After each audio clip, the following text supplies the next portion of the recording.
गव्हाचा चीक खायला कोणत्या पण स्टाईलमध्ये आम्ही बसू शकतो. बघा स्टाईल बघा गव्हाचा चीक खाण्याची. आहाहा! खरवड खा, चीक खा. मस्त असा मम्मीने खपली गव्हाचा चीक काढला होता. पाणी उकळायला ठेवलं, त्यात मीठ टाकलं.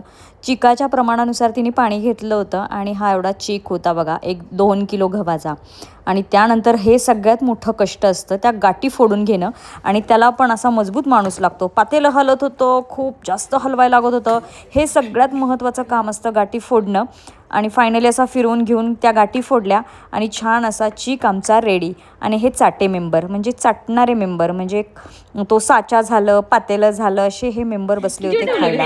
गॅसवर ठेवलं, किती वेळ ठेवलं गॅसवर? तास. होय, पांढरा शुभ्र झालाय.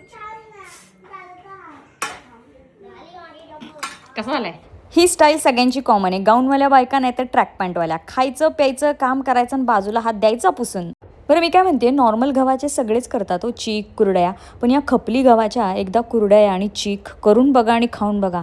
इतकं टेस्टी लागतो, इतका छान लागतो की जसं काय चुलीवरचा चीक कसा लागतो, खरवसच म्हणते, चीक जसा लागतो ना चुलीवरचा, अगदी सेम टेस्ट. खपली गहू महाग आहे पण टेस्ट आई ग एक नंबर चीक लागत होता. वा वा वा वा वा वा.